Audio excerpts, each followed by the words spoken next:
You're watching Bet Republic TV with me, James Eastham, and Steve Claridge. And the next game we're looking at is Stoke City against Arsenal. Now, Stoke, Steve, had a great win in midweek. They beat Manchester City in the FA Cup. And I saw Peter Reid on TV last week saying just how great the spirit in the team is at the moment. Things going very well. But after a win like that, which went to extra time, it was a very tough game. Is there a chance they might switch off a little bit, do you think, this weekend? Possibly. I mean, I think this game's probably all about Arsenal, isn't it?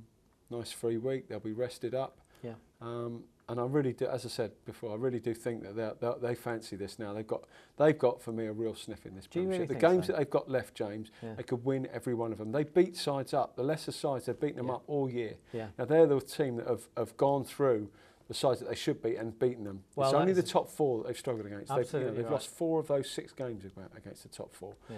You know, they're done now, though. The others have still got to play each other. Yeah. You know, Chelsea got to go to Liverpool, Chelsea got to go to Man United.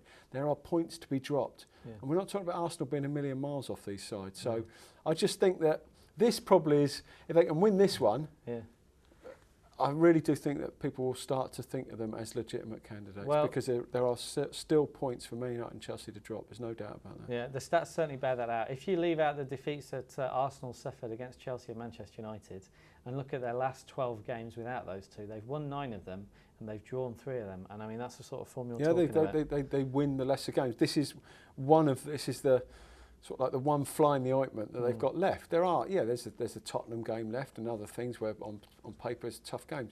But they do win those games. This one, however, still got that. I mean, I think this might, as I say, Stoke not just winning the game, but actually going to Stoke and winning it might just convince a few people that, hey, they might just be in with a shout. Yeah, certainly. Well, Stoke's home form is very good. They've actually lost only 7 times at home since they won promotion last year. That's 7 times in 32 games. And they're safe as well now, James, aren't they, as well? That's why you just think that the need to win this game to stay in the Premiership is not there. I mean, they're as good as safe now. So you'd like to think maybe, just maybe, there might not be that intensity that they might normally have had. And do you think the price, Steve, of Arsenal to win the game at 7 to 10 worth taking? I think it's fair. Yeah. I don't think it's no. I mean, we're not screaming it from the rooftops, but it's fair. And as I say, if they want to win the Premiership, they can't afford to do anything other than win this game. No, certainly not. Well, just a reminder on the outright market: if you do fancy Arsenal, like Steve is saying at the moment, they're probably the best time to back them. They're available at 7 to 1. To win the title. We're backing them to win the game this weekend. They're our first bet at a price of 7 to 10.